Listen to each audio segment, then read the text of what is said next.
pagi Bapak Guru dan teman lainnya yang berbahagia. Pertama-tama mari kita panjatkan puji syukur kehadirat Allah Subhanahu wa taala karena telah memberikan rahmat sehingga kita dapat berkumpul di waktu. Perkenalkan nama saya Sarah Berbicara 19 kelas BPJ.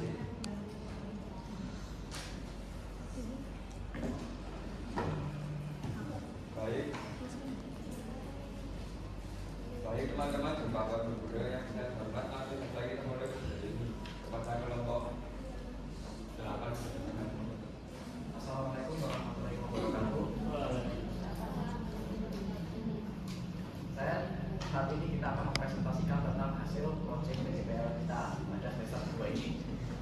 Pertama-tama perkenalkan, nama saya Resto Sonata dari nomor absen 14 dari kelas 10 Teknik Grafika D. Nama saya Ahmad Hidayat dari kelas 10 D absen. Nama saya Budi Azra Martana dari nomor absen 10 dari kelas 10 Teknik Grafika D. Nama saya Presro Mustafa dari kelas XTPJ absen 15. Baik, yang pertama adalah belakang. Izahanmet merupakan usaha mikro-kecil menengah yang bergerak pada bidang kerajinan, yang dimana memproduksi barang berupa hasil rajutan. Contohnya seperti boneka rajut, bunga rajut, dan lain sebagainya. Nah, akan tetapi Izahanmet sebelumnya belum memiliki promosi yang baik, bahkan belum memiliki logo. Hal itu menjadi kesempatan bagi kami untuk bekerjasama dengan Izahanmet untuk mengembangkan UMKM tersebut dengan cara branding. Berikut adalah tampilan logo dari yang kami buat. Logo tersebut adalah gabungan dari dua elemen, yaitu yang pertama adalah elemen seutas benang. Seutas benang di sini melambangkan keterampilan dan kekreativitasan pembuat produk dalam menghasilkan produk yang bagus. Nah, selanjutnya adalah benang dan jarum. Benang dan jarum di sini melambangkan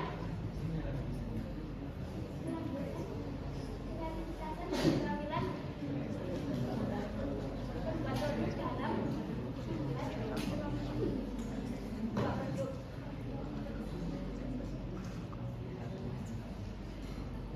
Selanjutnya adalah pengaplikasian desain. Yang pertama di sini adalah grafik standar manual atau GSM.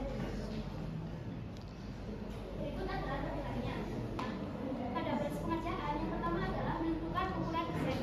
Pada GSM ini kami menggunakan desain ukuran A5.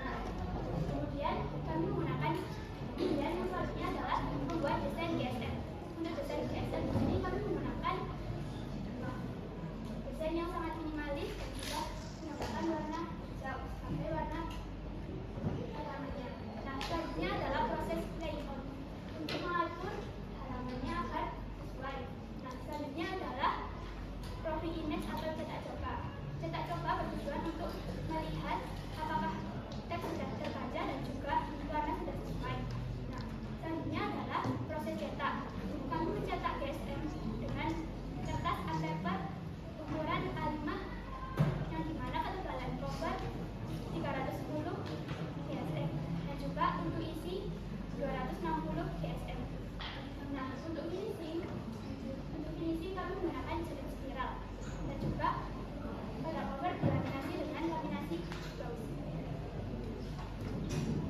Berikutnya adalah label. Ini contoh label dari kami. Proses pengerjaan. Yang pertama kami menentukan ukuran. Ukuran yang kami sepakati adalah 7x6. Setelah menentukan ukuran, kami menentukan desain. Nah, ini adalah desain kami dengan adanya logo Izahanmet dan siluet di sebelah kanan. Setelah menentukan logo, kita melakukan proses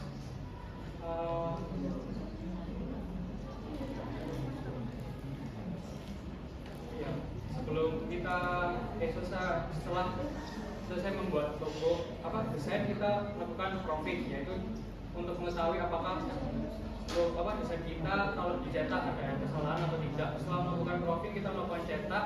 Setelah cetak, kita melakukan yang namanya finishing dengan mengasih tali di atas label. Oke, ini adalah paper bag dan zipper kita. Untuk proses pembuatan dari paper bag, pertama kita harus menyiapkan skin terlebih dahulu untuk sablon. Dan yang kedua adalah kita lanjut ke proses coating atau diusahakan di ruangan gelap karena afterglow sangat sensitif terhadap cahaya UV. biasanya kita menggunakan ada roll coating khusus untuk coating, tapi karena kita kekurangan bahan, kita menggunakan kartu untuk proses selanjutnya. Setelah proses updraft, kita bisa langsung mengeringkan dengan suhu 40-50 derajat Celcius di ruangan terbuka, dan usahakan tetap terhindar dari sinar UV karena itu bisa mempengaruhi updraft nantinya. Dan untuk yang ke selanjutnya, kita bisa langsung memasang film menggunakan minyak agar tidak ada angin di antara film dan juga screen yang telah diemulsi tadi. Setelah proses itu kita lanjut ke penyinaran. Penyinaran ini kita melakukan di lampu kelas saat itu saya, karena memang kita juga tidak ada lampu UV atau mesin UV. Kita melakukannya selama 15 menit. Setelah proses penyinaran sudah selesai, kita lanjut proses pencucian untuk menghilangkan non-image area dan image area atau emulsi yang masih larut tadi. Usahakan ketika mencuci jangan sampai terkena sinar UV. Setelah pencucian sudah selesai, kita langsung keringkan. Kalau kita menggunakan hair dryer untuk mengeringkan emulsi dan air yang masih berada pada screen tadi. Selanjutnya kita lanjut ke proses penyablonan. Proses penyablonan kita memerlukan meja sablon dan juga kita memasang arlek pada meja sablon atau kaca sablon agar hasil yang dihasilkan oleh pekerja kita dan juga psikolog kita presisi. Setelah proses penyablonan selesai, kita menggunakan parket untuk meratakan tinta di atas screen. Setelah proses penyablonan selesai, kita mulai melakukan pencucian.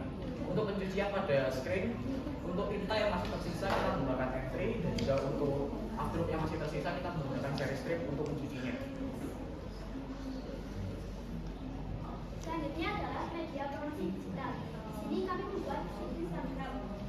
Proses pengerjaannya ialah yang pertama menentukan ukuran dari feed Instagram tersebut. Setelah itu kami membuat desain feed Instagram di CorelDRAW. Dan selanjutnya adalah kami menata agar desain bisa enak dilihat. Dan yang selanjutnya adalah membuat desain di Instagram. Media promosi cetak, salah satunya adalah poster yang kami buat. Yang proses pengerjaannya yang pertama kita telah penentuan ukuran yang kami sepakati yaitu A3. Setelah itu kita melakukan yang namanya desain dari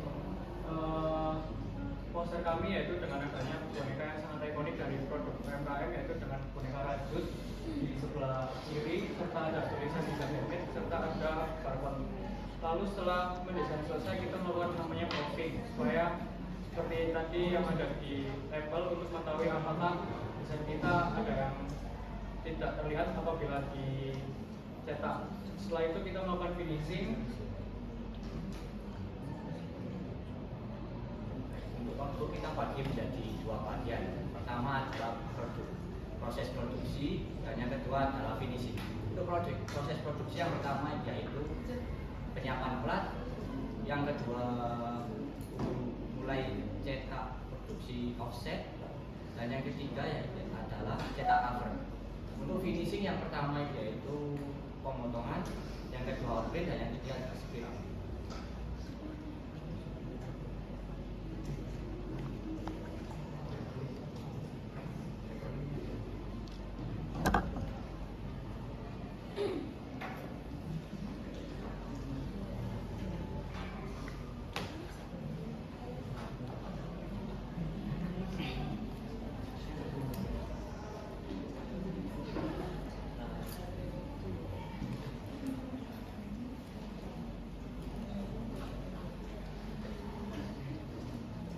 Oke, yang pertama saya akan menjelaskan penyiapan plat. Untuk penyiapan plat kita juga harus bisa membuat plat secara manual. Sebelum itu kita harus mengenal plat terlebih dahulu. Plat itu terdiri dari dua bagian, yaitu non-image area dan image area.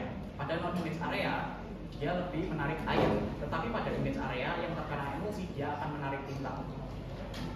Plat digunakan untuk proses litografi dalam offset. Untuk pembuatan plat, kita yang pertama adalah kita harus menyiapkan aluminium terlebih dahulu. Usahakan aluminium yang digunakan sudah melewati proses elektrokimia atau anodisasi, atau ini berfungsi untuk membuat pori-pori lapisan aluminium menjadi mudah menarik air dan juga emulsi nantinya. Setelah proses aluminium selesai, kita lanjut ke proses yang kedua, yaitu proses coating. Proses coating ini kita menggunakan emulsi khusus untuk plat. Emulsi yang digunakan pada plat ada tiga komposisi yang paling penting. Yang pertama adalah fotopolimer berbasis akrilik, yang kedua adalah sensitizer. Sensitizer ini berfungsi untuk membuat emulsi nanti bisa sensitif terhadap cahaya. Dan yang terakhir adalah pelarut. Pelarut ini untuk memudahkan emulsi nanti merata pada plat. Setelah proses coating selesai, kita lanjut ke proses pengeringan. Pengeringan ini bisa dilakukan di suhu 40 sampai 50 derajat Celcius di ruangan tertutup. Jangan sampai ada sinar UV yang terkena karena akan mempengaruhi hasil emulsinya nanti. Setelah proses pengeringan selesai, kita lanjut ke penyinaran.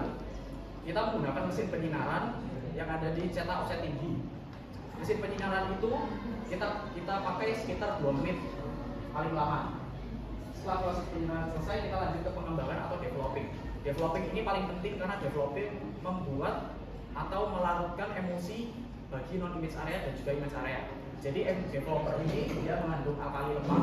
Usahakan harus alkali lemak. Jika terlalu kuat, image area akan terganggu, dan jika terlalu lemah, emulsi yang larut tidak akan terangkat dari plat. Setelah proses pengembangan, kita jangan lupa memberi gamming atau gam Arab. Ini paling penting karena jika tidak ada gam Arab akan terjadi oksidasi. Aluminium tersendiri gampang mudah korosi atau sering disebut kakatan. Nah, proses gamming ini berfungsi untuk mencegah oksidasi pada plat. Gam sendiri ada dua, yaitu gam arabik sama gam sintesis. Gam arabik biasanya sering ditemui di pohon akasia, dia lebih alami dan juga lebih ramah lingkungan. Tetapi hasil yang dihasilkan kurang memuaskan. Kebanyakan orang-orang menggunakan gam sintesis atau berbasis PVA atau polyvinyl alkoholik. Dia biasanya tergabung dengan polimer lainnya. Setelah proses gamming selesai, plat bisa digunakan pada mulai produksi offset. Setelah penyiapan plat, kita lanjut ke mulai produksi offset. Nah, di offset ini saya akan jelaskan terlebih dahulu. Proses offset tersendiri adalah teknik pencetak yang secara tidak langsung dari plat ke kertas, tetapi harus melewati blanket terlebih dahulu. Nah, offset ini kita menggunakan teknik percetakan modern, yaitu litografi, atau menggunakan komposisi minyak dan air.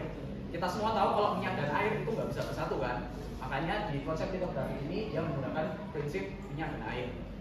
Saya akan menjelaskan berbagai role-nya. Untuk gambar yang pertama, itu mungkin dari beberapa kalian ada yang bingung, tapi saya telah menjadi 5 bagian yang paling penting. Ada yang berwarna merah, itu adalah ink fountain atau dia yang membawa tinta, roll tinta yang membawa ke plat. Sedangkan yang berwarna hijau, itu damping system roll, itu yang membawa air ke plat. Nah, plat tersendiri ketika dia menerima roll dari merah, tinta dan juga air dari hijau, dia akan membagi image area yang tadi, image area yang telah diemulsi pada plat, dia menarik tinta, sedangkan aluminium yang terbuka tadi menarik air. Setelah proses itu, kita semua tahu bahwa prinsip offset adalah cetak tidak langsung dari plat ke kertas. Jadi dia harus melewati blanket tersendiri untuk memisahkan tinta dan air tadi yang ada di plat. Blanket tersendiri nanti akan mencetak di kertasnya. Dan yang terakhir adalah impression cylinder yang berwarna pink. Dia membantu mengatur tekanan cetak antara kertas dan juga blanket cylinder. Jika terlalu kuat, ketebalan tinta akan makin kuat. Jika terlalu longgar, tinta tidak akan keluar atau pudar. Biasanya ini harus disetting agar bisa menghasilkan tinta yang memuaskan. Setelah itu kita harus setup mesin mulai produksi. Dalam setup mesin produksi kita yang pertama adalah harus pemanasan mesin terlebih dahulu. Yang pertama seperti pembersihan komprehensif, seperti kita harus mengecek kebersihan pada roll blanket. Roll blanket ini paling rawan, biasanya banyak tinta yang kering ataupun minyak atau fiber-fiber kertas yang nyangkut. Jadi itu harus dihindari dan dibersihkan karena itu bisa sangat mempengaruhi hasil offset nantinya. Setelah itu kita bisa melakukan pemasangan plat yang presisi. Untuk mesin cetak satu offset, satu warna, biasanya registernya hanya satu, black, karena kita untuk notebook kita menggunakan black. Nah, untuk pemasangan plat yang presisi, kalau bisa lebih dari satu warna, dia mempunyai register, bentuknya seperti plus dan ada lingkaran di tengahnya. Itu untuk menjadikan acuan presisi dari setiap plat. Tapi karena kita menggunakan satu warna, jadi mungkin kita hanya bisa menyesuaikan plat sesuai dengan desain yang telah disediakan. Setelah plat kita sudah pasang dengan presisi, kita harus mengatur sistem tinta tersebut. Kita harus tahu dulu kertas yang kita gunakan ini apa. Kalau misal adhesi dari kertas ini terlalu tinggi atau sulit untuk menerima tinta, kita bisa menggunakan solvent ink atau tinta yang berbasis minyak. Nah, kalau misal karena kita di sini mencetak isi notebook, kita menggunakan HVS dengan ketebalan 70 sampai 80 gram per meter DSM. Nah, ini paling penting. kita menggunakan tinta berbasis air. Biasanya 15-20% itu pigmen atau carbon black karena kita menggunakan tinta hitam. Sedangkan 60-70% itu resin atau binder-nya sebagai pengikat dari tintanya. Dan yang terakhir kita mungkin kalau kita menggunakan water base kita bisa 15-20%-nya kita menggunakan air. Itu penting dan juga harus pas.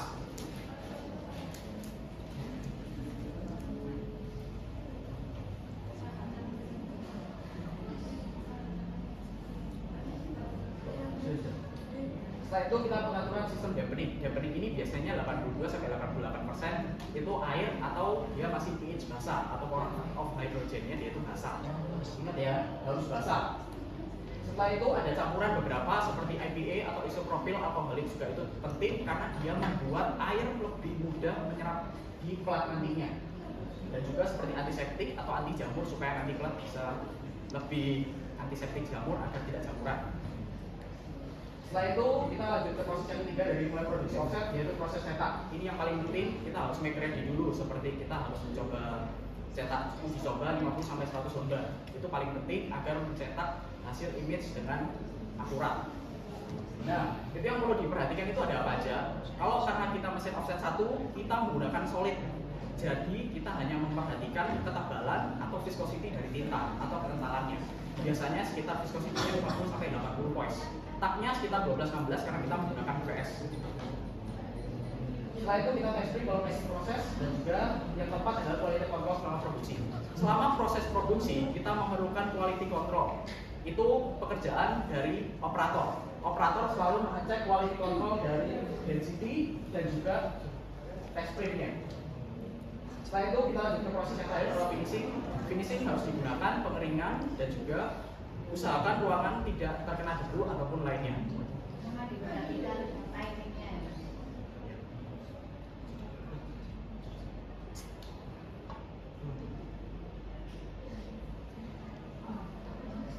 Untuk langkah yang ketiga adalah pemotongan. Yang pertama adalah pengaturan positioning, clamping, yaitu pemotongan dis. Yang keempat adalah print, ada persiapan, setup material, unlock dan proses stamping.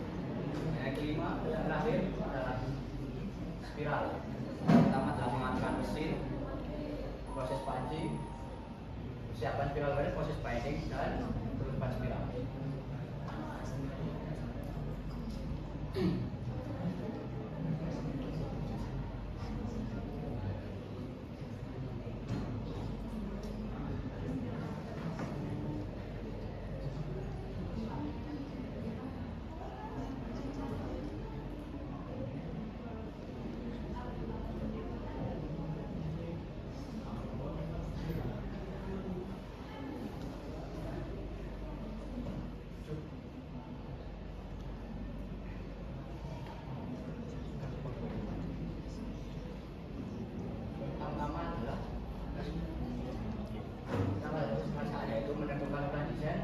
Desain, ketika profil image, mencetak desain PDF, pemberian lens, oven, dan posisi pada kaos, dan yang terakhir adalah press.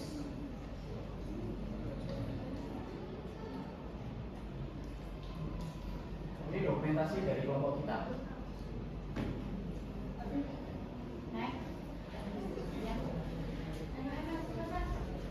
Selanjutnya yaitu sesi tanya jawab. Bapak dan Ibu Guru Uji silakan memberikan pertanyaan.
Iya. Pak. Iya. Karena kalau kaosnya bagus, ya ada yang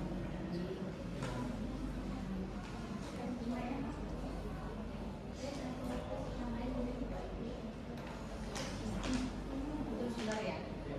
Untuk logo ini apa betul jarak antara program dan lokasinya itu apa jauh terlalu jauh. Bahkan kalau misalnya sebenarnya kan mata letaknya itu bisa di samping bisa di atas gitu ya. Kalau Pak kalian ini boleh di samping tapi jaraknya yang terlalu jauh. Jadi kalian dia itu berdiri sendiri-sendiri. Gitu. Kalau memang logogramnya ditaruh di atas maka persenjaannya itu perlu dibesarkan. Kayak gitu. Tapi jaraknya juga harus di atur lagi gitu ya.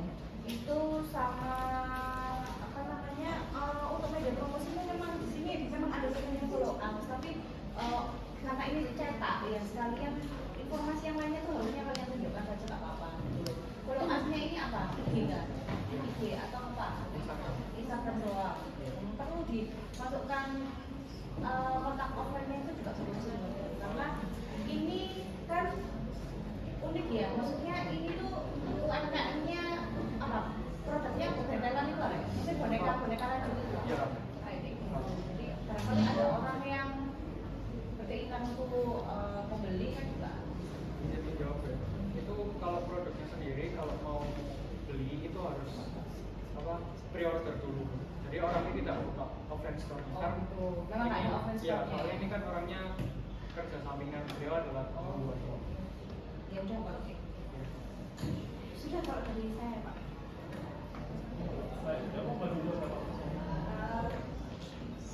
Ini apa paper bag-nya kenapa ada serasi tembelan Itu salah bolong.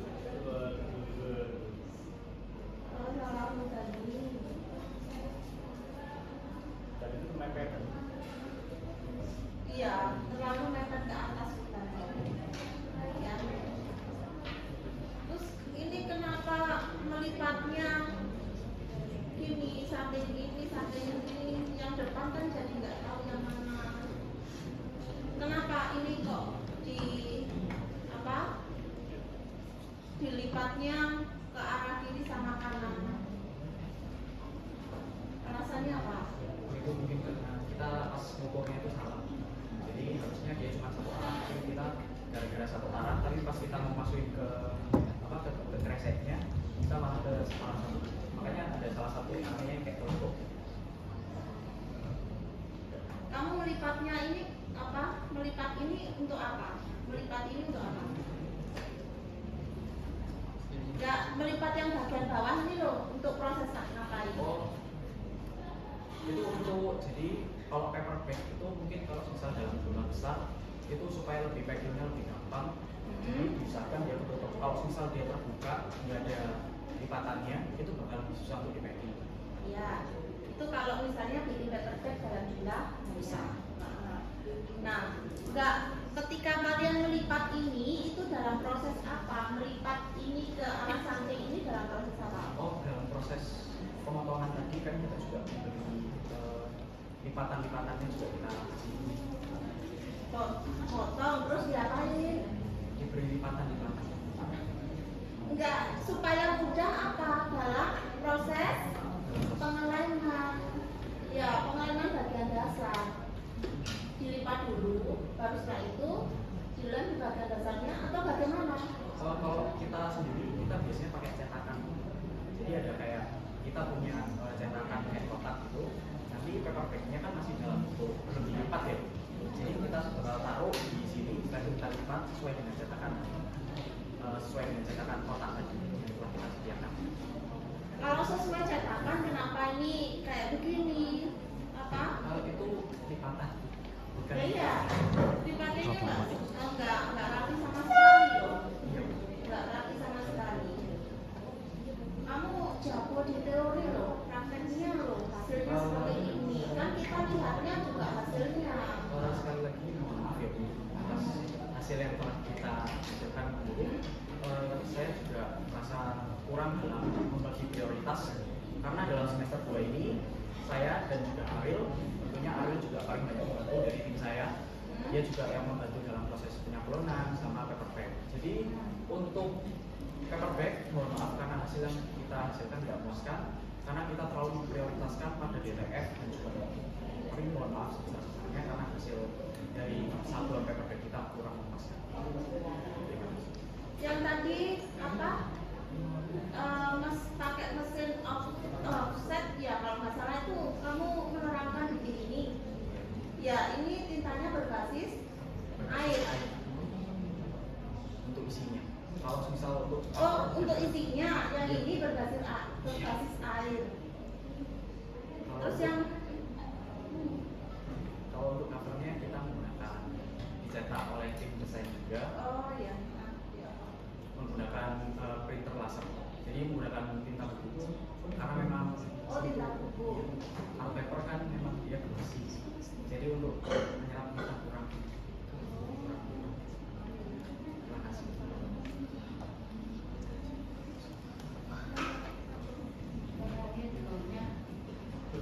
Gomnya Pak Guru praktek ya. Iya, ada beberapa memang tadi yang kita sampaikan. Sama nitip kaos, ini gambar ini maksudnya apa? Ini tapi kok di mana? Di postermu juga berbeda gambar. Permisi Pak, kan kalau misalnya yang di poster itu contoh produknya. Kalau misalnya di kaos itu tuh kayak bisa diterap sendiri Pak. Jadi beda. Misalnya gambar ini apa nggak bisa dimasukkan di video? Kalau misalnya gambar itu dimasukkan ke kaos kurang gimana ya? Kayak kurang bagus aja Pak. Kurang menarik buat konsumen. Tapi kalau gambar ini dimasukkan di ini, Nggak masuk. kenapa? Soalnya itu kan yang di situ kan bukan salah satu contoh produk yang ada di UMKM tersebut. Ya, karena yang di situ yang media cetakan itu poster. Poster. Kalau poster dikasih gambar ini, Ya kurang masuk Pak. Soalnya kan poster kan ada kayak satu gambar yang itu menunjukkan produknya gitu Pak.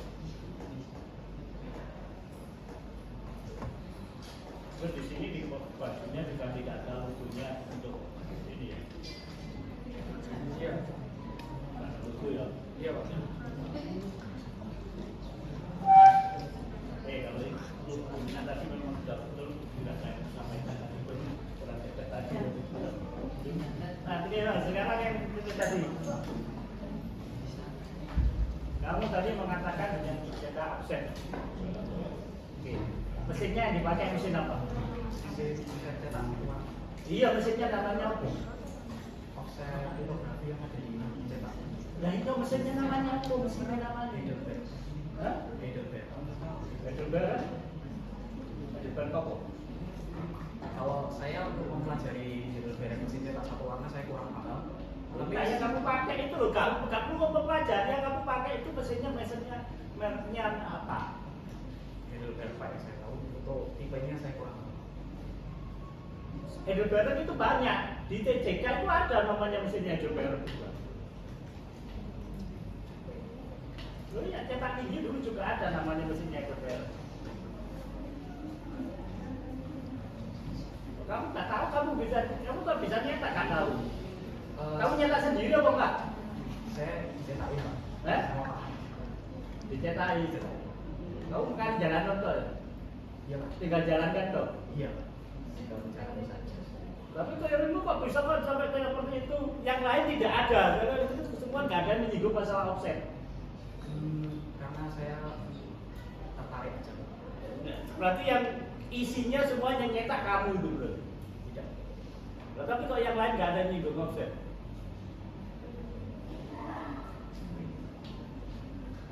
Karena semua sama isinya kan, makanya saya dari tadi sudah nggak tanya isinya karena saya tahu offset beras nggak mungkin. Berapa area cetaknya? Kurang tahu Pak.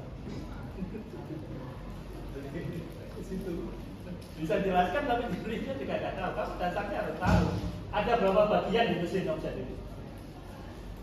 Bagian rollnya. Bagian di mesin offset ada berapa Ada 3 Pak. Apa aja? Feeder unit sama unitnya sama Apa unitnya apa? unitnya untuk cetak BCNYK kalau untuk apa? Itu apa namanya dasar tuh? Mesin offset itu ada berapa bagian itu? Tadi sudah bagian sudah kami sebutkan tersebut. Ayo Mas, kamu tahu? Ayo.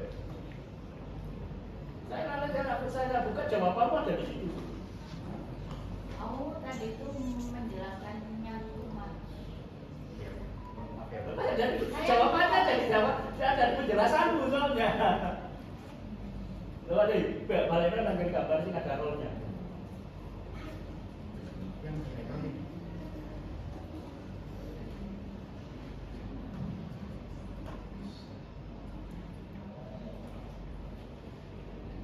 Nah, bagian itu jawaban ada di situ.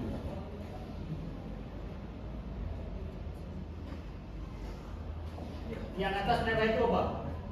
Ini sistem roll tinta. Roll tinta. Nah, itu sebetulnya namanya adalah unit penintaan. Yang satunya, yang bawah itu yang warna hijau itu, yang kotak itu air. Yang penting sistem. Yang penting unit pengairan. Terus yang 3 itu adalah unit pencetakan. 3 kan? Iya. Satunya apa? Unit pemasukan, lalu satunya lagi unit pengeluaran. 5. Semua mesin itu dasar itu. Makanya tadi sebagai jawaban sudah di situ. Saya jangan tanya kan lagi itu sudah ada jawaban. Terima kasih. Ya. Informasinya. Itu 5. Betul. Semua mes dasarnya semua sama. Hanya teknologinya yang pengembangan. Tadi airnya pakai apa campuran? Campurannya kalau dari sesuai dengan materi saya tadi ya, saya menggunakan IPA, isopropyl alkoholik sama buffer pH sama antiseptik jamur. Kalau nggak itu bisa nggak? Kalau nggak pakai campuran itu bisa nggak? Bisa. Apa? Tetapi hasil dari mintaannya mungkin ada yang kurang, mungkin ada beberapa problem seperti kayak saya izin menjawab ya Pak. Untuk buffer pH itu kan dia mengatur core hidrogennya dari platnya ya. Kalau misal buffer pH-nya nggak stabil, dia mungkin nanti ketika image area pada platnya nanti bisa. Kalau antiseptik jamur, dia untuk mencegah jamuran pada aluminium. Pokoknya kalau itu nggak punya bahan itu pakai apa? Biasanya pakai gamin bisa. Gamin. Gom, gom arang.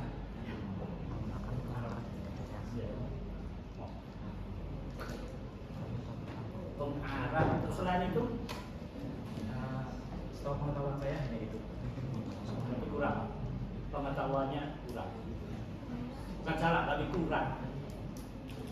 Ya. Ya, terima kasih. Ada namanya konten. Konten. Konten solution. Terima kasih Pak. Banyak dalam kamu kalau mau di dalam itu. Dasar itu aja bagus itu. Belumnya praktek latihan nyetak. Kamu tadi ceritanya kan langsung nyetak, kamu beli pemasukannya tadi sudah detail belum? Nah, sebelum nyetak jadi pemasukan tadi. Ya, maaf. Saya lupa. Pengeluaran, jadi pengeluarannya, penerimaannya juga nggak detail, pokoknya nyetak. Morat marit itu. Dan yang penting itu justru transportasinya itu. Transportasi itu kalau kamu nggak lancar cetak rambut yang lain bagus juga ada balik. Sering mandi. Untuk kontrol kertas apa namanya? Mesin itu gue. Kurang tahu. Terus kata terus nolak betul. Lagi baca berapa kali kan? Terima kasih ya Pak. Demikian yang bisa kami sampaikan. Assalamualaikum warahmatullahi wabarakatuh. Waalaikumsalam. Kurang